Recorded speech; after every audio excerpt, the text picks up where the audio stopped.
Welcome to the Accounting Technology Lab, brought to you by CPA Practice Advisor, with your hosts, Randy Johnston and Brian Tankersley.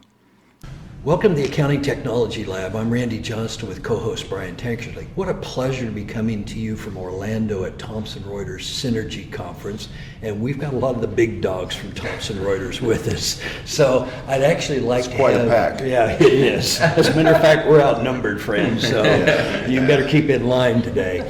But, you know, bottom line here is I'd actually like you to meet and be able to hear from many of these individuals. And I'd actually like to start with Elizabeth Beastrom, who's currently president, and have her give a little bit of her insight on what she's been learning from her attendees and from her team. And actually your opening keynote presentation and the interviews that you did were quite fascinating. So I was pleased to be up front and able to see it, even though Murph kind of got you a little bit there at the end. He did. He did, but you recovered well, so you kept him in the room. So Elizabeth, what would you like our viewers and listeners to know?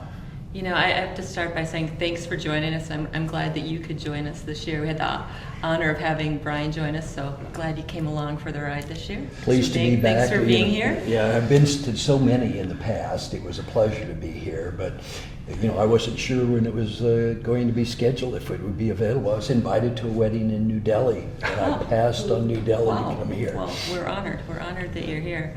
You know, this is my fifth Synergy, and the momentum continues to build every year. And you know, the biggest feeling that I want the audience to have, our customers to have, as well as the staff and team members here, is Thomson Reuters is here for you.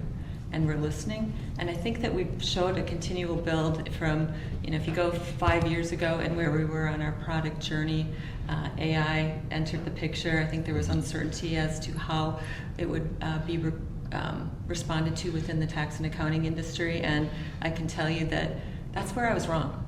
My initial thought is, I'm not sure our customers are ready for this, and I couldn't have been more wrong, because with the talent shortage, they were actually the perfect group for this, because helping them solve problems, they can't hire the people, so let's automate. So it's been a build on that, and I'm really proud of the innovation and what we're showcasing this year. We are launching 5, 6, this is launch, and when I was reading off the list of what we were launching, I'm like, this is pretty darn cool. And it is in direct response to what our customers have been saying they need and want. So. Yeah, I was interested yesterday when you basically said, look, these are launching today, or last year we talked about them, yeah. Right? And that's actually pretty impressive how far you've come. And also, you know, the innovation that you're currently doing across the whole team is very bloody impressive, right? And so as we've watched, you know, Thomson Reuters go through these cycles, it's very impressive. Obviously, we're going to get to Kevin and others here as guests today, but some of the products that you've acquired, which have become real products, are very stunning. They are, and you know, I think that the product acquisitions that we've had are all foundational for the journey that we're on, where I think people can look at it and say, okay, you acquired SurePrep, you acquired SafeSend, you acquired Materia, now you have Additive. Here's a bunch of great point solutions that you have, and it's so much more for that. All of these are absolutely foundational for ready to review, ready to advise, CoCounsel, and customers are getting that. They're really understanding that and seeing what that integrated end-to-end workflow looks like. Yeah, as a matter of fact, Brian and I have talked about that for some time, where we view things as end-to-end tax workflow. I often describe, here's how it goes from business development to engagement letter, all the way out to, you know, 8879 if it's personal, paid for. I mean, all the way through the whole process. And I suspect ready to review will evolve to even more of that over time. That's what I'm envisioning if I'm reading the tea leaves right. Absolutely. And so I'm so excited. And you're right, the tax preparers get that. I think you've got the same formula coming in audit, the way I read those tea leaves. Exactly right. And again, exactly I'm not a future prognosticator. I just kind of watch and say, well, that's very interesting. I wonder if and smarter people than I figure that out for sure. So I think you've got some additional smart people with you. Do you want to introduce the rest of your team? I would love to introduce. So directly to my left, Kirat Sakhan. She leads our engineering for our tax and accounting professionals business. In addition to that, we have a very special accelerator program. So really putting additional focus and emphasis from a product go-to-market standpoint and marketing for SurePrep and SafeSend. And so she is like our mini GM for that business. So she's wearing dual hats. So she's been with TR for 20 years. So this end of the table is the more long tooth side of TR, and this is the more junior, newer to TR side. So. Well, that's good to know. In fact, I had breakfast with both Steve and Brian Wilson this morning. So we actually both did, which was fun, but it's nice to have somebody that's a heavy lifter. So I always appreciate the engineering side of stuff, because when it works, it's invisible. Yes. When it doesn't, it's highly visible, Yes. right? Yeah. So, and that's good. So you've been with Thomson Reuters? 25 years. 25 years. And where are you based at? I'm based out of Minneapolis. Minneapolis. All right, very cool. So I'm sorry we had not met until today, because usually I make it my job to know really smart people and get to know them better. So what should we know about tax? So I think, to Elizabeth's point, like we're at a point where technology is moving at such a fast pace. We have an opportunity now to solve the critical pain points for our customers and actually address things like the talent shortage, address things like that compressed cycle of time, right, busy season. Our customers are under so much pressure during that period of time. We have an opportunity to automate away many of the more mundane tasks so they can focus on higher value work. And we are doing that with the launch of Ready to Review, Ready to Advise, the Audit Intelligence Suite. All of those products are doing exactly that. They are saving our customers time so they can focus on the higher value work. Yeah, and that makes sense, because as we've taught professionals about advisory services, and we've been kind of trying to drag them into advisory over these last few years, the problem was we just don't have more time. So if you can get a lot of those things automated on the compliance side, that should give a lot more resources for the advisory work. And that's why I was very pleased with the Ready to Advise launch during the summer, because we could see the promise, we can see what's coming, and there's few competitors that are out there, and obviously you had the legacy of Practice Forward prior to that. But it's like, okay, where's this moving part going to go? And if you can open up enough resources, now I can go do that higher value work. So that's why I thought your panel with the practitioner from Denver yesterday was fascinating, because she left Big Four to basically become an advisory type firm by choice, which was an interesting story to tell as well. Yeah, it's such an impressive advisory story, and Brittany really is so much for TR. She does so much for us, but what's really helpful is she's talking about the shift to advisory. It's a lot more compelling when you hear it directly from one of your peer firms versus TR. We're supporting that, we believe in it, but when you hear someone like Brittany say, I went through this journey, this is what worked, this is what didn't, it's pretty hard to say that I don't want to do that. Yeah, and I thought Brittany's story about the culture recruiting and why it was working for her was a very interesting response. So just take that at face value. But also I see if I can get more of this technology to work, I actually don't have to use as much, let's say, outsourced labor, which is also another real value as I see it, better quality results. So we've got a lot more tax questions to ask you too, but I think you've got other experts with you here, Elizabeth. So directly to my right, our Chief Product Officer, David Wong. David's been here just over 5 years. 5 years, 5-year anniversary. Great partner to helping us advance where we're going in the tax and accounting business, and really critical for bringing in some of these key acquisitions, and more specifically Materia and the acquisition that Kevin Marlini came with. So Kevin is just at his 1 year, your 1 year anniversary with TR, came with the Materia acquisition, and really, I would say, is foundational asset acquisition for talent as well as the product, and what we built CoCounsel off of it is, the product that Kevin makes good sense. Now, Kevin, I chatted for 30 minutes last night or something like that. It was like one of those I guess, serendipitous meetings, because it was like, oh, wait, we can catch up for a few minutes without a lot of people bothering, which was fun, by the way. And, he called out that the last thing I think we'd been face-to-face was at the AICPA office during, some of the accelerator programs and executive summit events that they produce. But, so how has your transition here been, and how are you getting along with all of the changes? Because it's one thing to be an entrepreneur, kind of calling your own shot, and part of what I would call maybe an aircraft carrier in a fleet, compared to a PT boat. Yeah, well, I think the first thing is we've had just incredible amount of support from Elizabeth and David and everyone else, and buy-in in that. We've been able to maintain that maneuverability of the PT boat, and that's enabled us to do an incredible amount in that short period of time, from the assistant to launching these two or plus new 0 to 1 products. Yeah. And I think what I would want people to know is there's all this uncertainty, like Kirat's mentioning, technology is moving so fast, and how do you pick it? How do you pick what software you're going to choose or something? It's like, I think CoCounsel and the Thomson, the portfolio of all those Thomson Reuters products is the bet to make. That's the bet, because we're taking all of these valuable tools, valuable assets, and kind of bringing them together now.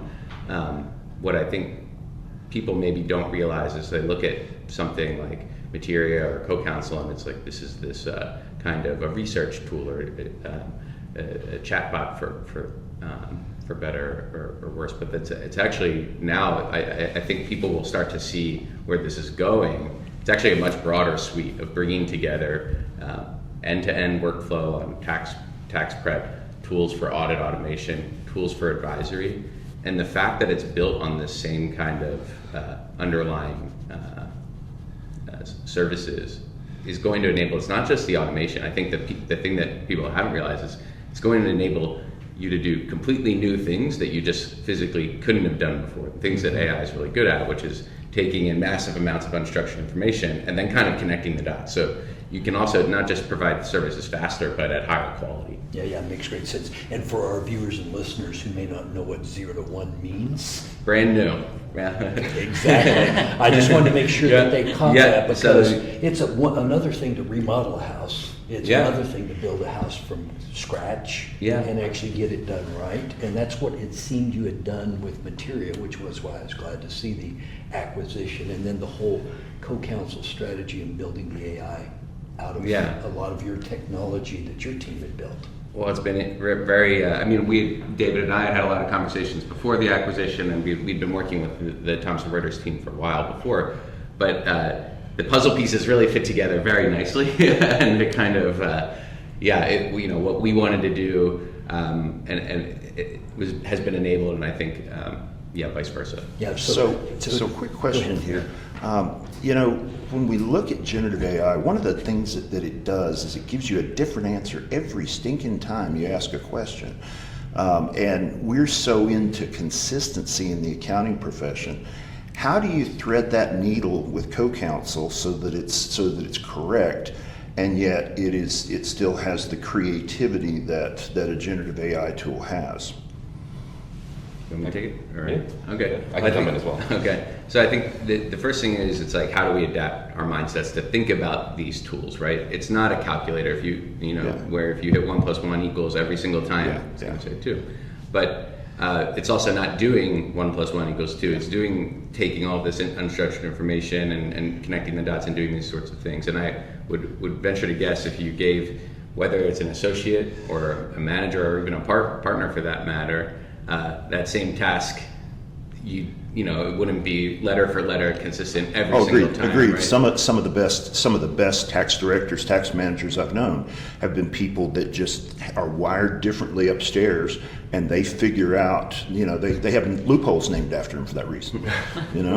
Yeah, so I think it's about figuring out how to professionally use these tools and understand the things that they're good at, and the things that they're not as good at, and how to work with them. Mm-hmm. So David, I was going to ask if you were kind of the matchmaker or kingpin in this discussion, because you were. I like I don't know if I've heard that one before. I think of myself quite differently at TR, but Yeah, so you're a tax OG.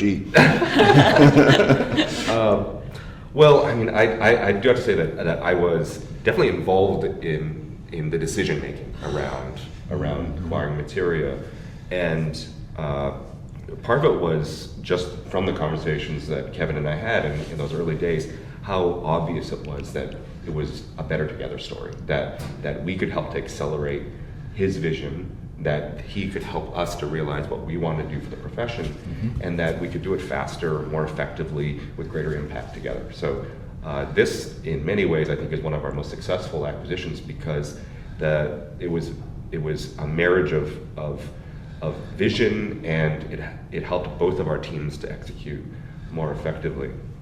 And it actually, I think, ties to the question you're asking, which is around, well, is generative AI any good at solving the problems of tax and accounting?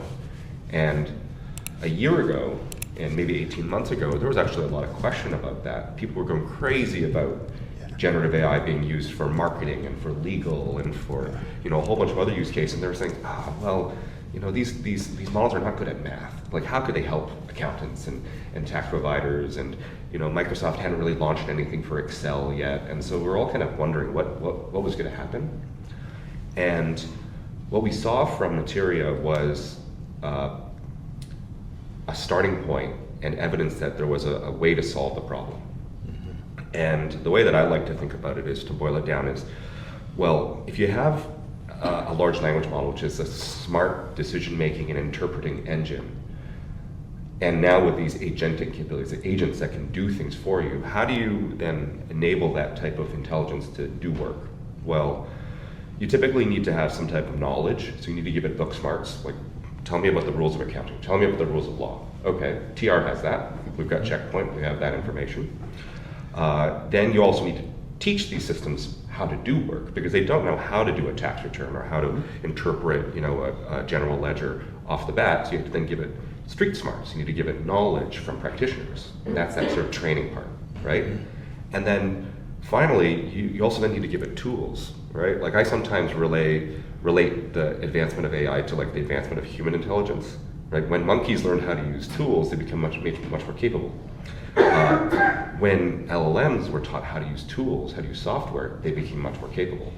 And what does TR have? A lot of tools, right? We've got the tax calculators, we have the tax engines. So what happens when you marry an AI system with knowledge, experience, and tools? That's a recipe for being able to create some new pretty amazing applications. And that's the recipe that underlies Ready to Advise and Ready to Review. Sounds beautiful. So I guess I'll change your title to Yinte, if that's okay. And actually, one must call out on that, to answer the consistency question, because maybe that was implied there. Yeah. So when we're doing tax prep in CoCounsel and Ready to Review, generative AI is not doing 1 + 1. Exactly. The tax calculator is doing 1 + 1, and the generative AI is saying, hey. I didn't know if you'd set up like a narrow model or a small model with your own content or something to. That is a good point, because actually it is consistent on when it needs to be consistent, and for the tasks where consistency matters, and for if you're getting this kind of like more unstructured. And that's what we've actually found, which is that if you ask models for certain types of questions, you can actually get quite consistent. If you want to ask a model, read this document, what does it say about, is it a rental property or is this a primary residence? Yeah. You can get that answer very consistently, right? It might answer it in a slightly different way. It might use different words, right, to be able to respond. But if you design the query, design the prompt so that you're saying, if it is this, please enter this into this field, for example. And you can get that type of system very consistent, right, by narrowing the way that you ask those questions of the systems. Well, I've been in the profession 33 years, and I will say that one of the things that I think the average layperson doesn't understand is there are black and white things in accounting, okay? It either ties to the W-2 or it doesn't, okay? On the other hand, the box it goes in, if it's a K-1, how you apportion it, there are things like that have some subjectivity. And so I'm glad to see that you have, where we have things that have shades of gray, you have things that can consider all those possible shades of gray and can then adapt to it. Yeah, and pull in the user when it's necessary as well. A lot of it is identifying when is it that you need to get input, where you need to say, hey, I don't know the answer to this. Kevin, as the user or as the professional, what's your opinion, right? Or tell The me about judgment for the gray comes in. right. Yeah. And Yeah, so, and we were interested to see how Ready to Advise was actually laying out the different scenarios, because that's the grace, if you will, and there's some professional judgment in that. So help me understand how you came up with the ideas, ideated products like the CoCounsel document analysis, or the Audit Intelligence test, or the Ready to Review pieces. Just tell me how that kind of worked to create those. Did they just kind of proof out of air? Did end users say we need this? Did you spend a late night in a bar? I mean, what happened here? I can talk Is about ayahuasca involved? document analysis. I could talk about because that one's actually been a natural evolution, and then we'll pass it on. So, document analysis, which is our new, it's much more flexible than audit testing, but that's like the use case and category of work that it's most readily applicable to. But that started out actually pre Thomson Reuters. We have a product still in CoCounsel called Workspaces, which is kind of lets you do more structured workflows, and a lot of the tasks that we saw firms and users doing were part of audits and different audit program steps. But then we realized, and we're getting user feedback. Well, wouldn't it be great if you could do this in a much more batch way? Well, wouldn't it be great if you could add these additional capabilities or add these different things? So it was a different interface. So we actually, even earlier this year, had a version of this that we were beta testing and getting feedback on, and then based on that, now have kind of evolved it to the current form. Okay, that's appreciated. So how about some of the other platforms? well, I mean, I would say that almost all of our product development starts from the customer, Yeah. right? That's where it starts from, and it's not just asking customers, oh, what do you want, right? You know, sometimes you get a great answer, but a lot of it is about observing and understanding what our customers are experiencing and the pain that they feel, right? We always try to answer the question of what is the customer problem or the customer pain point that we're trying to solve for, and then asking the question within our product and engineering teams, what could we create? What solution could we create to solve that problem? So, you know, Ready to Review, no one was saying, I want, you know, an agent that can do a tax return for me. But what they were saying to us is, I spend so much time on tax preparation. I can't find the people to do it. Our days are really long. And so we asked the question, what are ways to solve that, right? And in the past, the ways to solve that were around more efficiency, better workflow, selected automation within the workflow, right? You know, SafeSend, SurePrep, UltraTax, all of those products all help to make the tax preparation process faster, more efficient, et cetera. Generative AI just admitted a new type of solution, right? Makes sense. An agent that could do agent that could replicate the work of a preparer, right? And that was just a new way to approach the problem. You know, from identifying the opportunity, then it's about creating, you know, experiments and seeing is it possible, right? And that's what's been different, I think, in the last couple of years, which is more experimentation. And I know when I sat in the UltraTech session yesterday, again, where they were showing and trying to illustrate the Indian black workflow, because they were really trying to base and demonstrate a little Ready to Review and a little bit of the new UltraTech 2025, but they were also saying, here's where SurePrep fits, here's where SafeSend fits, here's how you set the parameters. Because I was actually just trying to make sure I had my head wrapped around it, because I could see this was deliverable today, but vision for tomorrow. That's the way I've kind of read it. So did I hear that right, or was I just smoking dope yesterday? No, you did. I mean, so the automated workflow is absolutely here today, and so that was part of what you were seeing. Yep. And that's meeting our customers where they are right now at this very moment. Ready to Review is where we're going and where our customers should also be going. And so I think, you know, to Kevin's point and David's point, AI has given us an opportunity to think about how we solve the problem differently. In the past, we would think about breaking it into smaller incremental chunks. And I've learned a lot from working like with David and Kevin specifically on thinking this way. It's like, think about the bigger problem that you're trying to solve versus breaking it into those smaller pieces and see how far we can get. And that is the approach we took with Ready to Review, and I think that we built something pretty amazing at this point. And when I was sitting in the audit session too, I was looking at guided assurance, and I'm sorry, I'm not gonna have the right word for it, because it was like the standalone version and how it would use, and the positioning, here's how it works if you're inside our platforms, so here's how it works when you're outside our platforms, and you know, had a little bit of a discussion with Corey on that last night as well. Yes. So, in the big picture, I can see it's like you're playing three-dimensional chess. I hope it's almost four-dimensional chess because it's going off into the future the way Yes. it's working. And that is the intention, but again, it's about where are our customers today and how do we deliver value for them as we are on this journey to get to that end state. Mm-hmm. Makes And great you sense. see that with Audit Intelligence. Well, maybe to jump in, like I don't want to make it seem like it's too complicated as well, right? Like it's not. I actually don't think it's like four-dimensional chess. The way I like to think about it, especially with respect to the existing products that we have, is that we're laying the foundation for AI. So the way that I think about the products that we have, like existing UltraTax, SurePrep, and SafeSend, is what we need to do first to allow AI to help is we need to get as much of the workflow into software, right? You need to have as much of the data and as much of the workflow in a system that AI can then touch and manipulate. So step one is get your tax workflow into the software. If you use SurePrep, SafeSend, UltraTax, or Go system, it means that you've got all the data and the process in a system of record. What we're doing in the background is figuring out how to get CoCounsel and our AI to be able to take actions inside the software so that things that you used to have to ask a preparer to do, you can start to ask CoCounsel to do. Mm-hmm. And so what will happen over time is that CoCounsel will become smarter and more effective and start to be able to do more and more work inside that software. Until some point in the future, maybe in 5 years, you're like, wait a minute, I'm not even using this software anymore.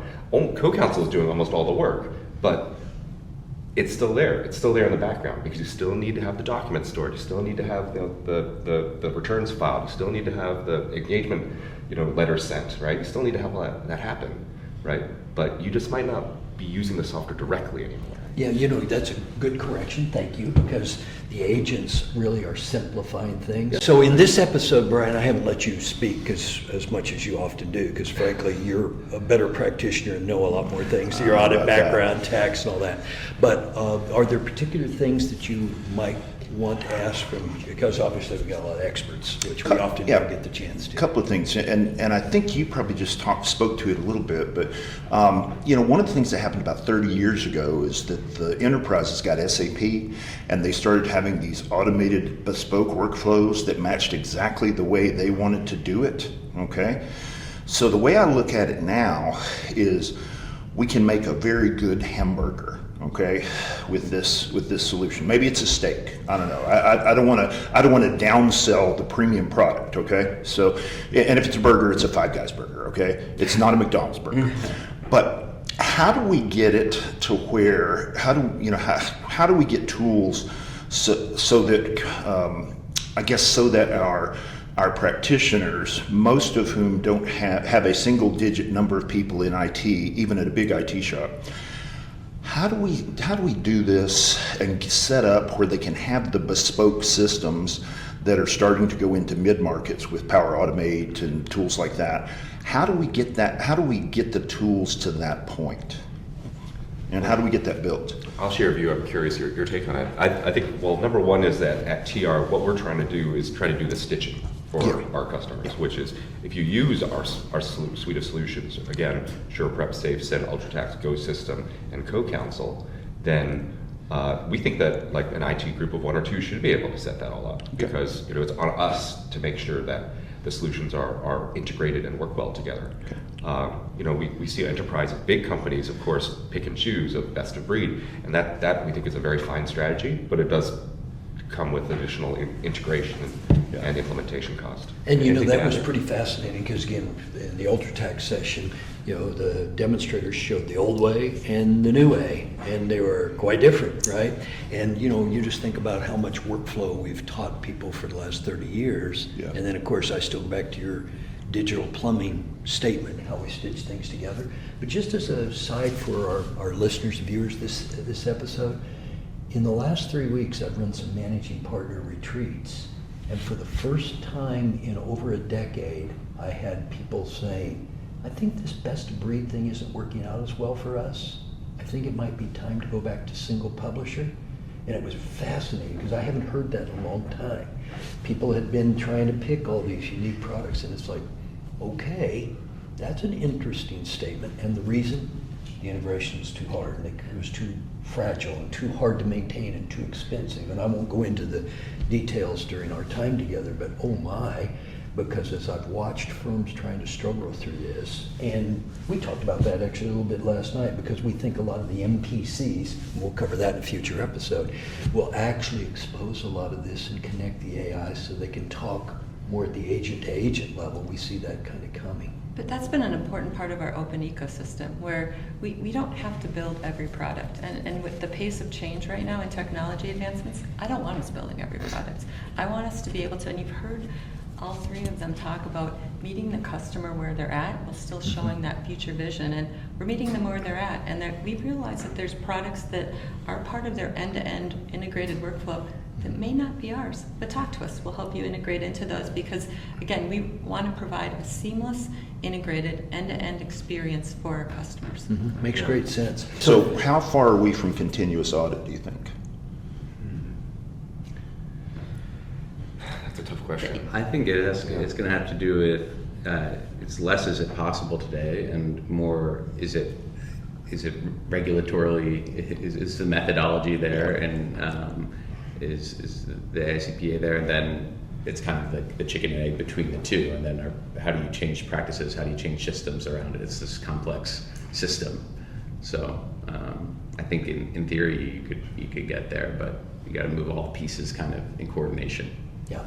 Well, yesterday on the opening keynote, kind of the last thing I think, Elizabeth, you did with the panel was you went to the various experts to ask them their prediction of the future.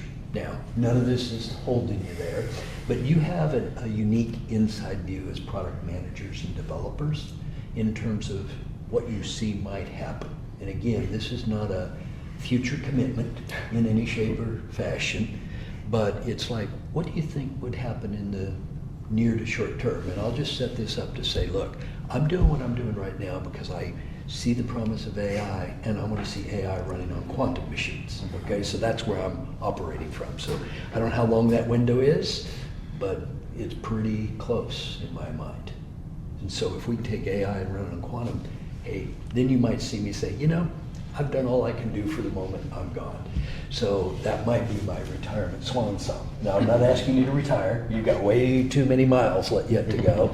But what would you each say from your perspective? So, Kevin, I might turn to you first on that. Let me think more. I'll skip over. That's okay. And come back. Thinking is good. So, David, you have a... Yeah, I mean, the thing I'm really excited about is what happens when tasks which used to take a long time and cost a lot become really cheap. So even the point around, let's say, continuous audit, but the same thing about advisory, and I think it's a very interesting piece of corporate tax, become possible when the cost of compliance becomes very small, right? When you don't need to spend a lot of effort to be able to compute or determine a compliance position, then it opens up this huge possibility of what if and a new set of services on top of it. This is essentially the bet we're making on advisory, which is, if you can do a tax return, without any effort, without any labor, and just through technology, that means you can then ask that technology to do 1,000 or 1,000,000 iterations and get directly computed positions for all the input variables. That was never possible before, and something which is incredibly valuable for both personal and business tax users. This is just scraping the surface. There's going to be all sorts of use cases which we haven't even thought of, which become possible when the cost of things become really low.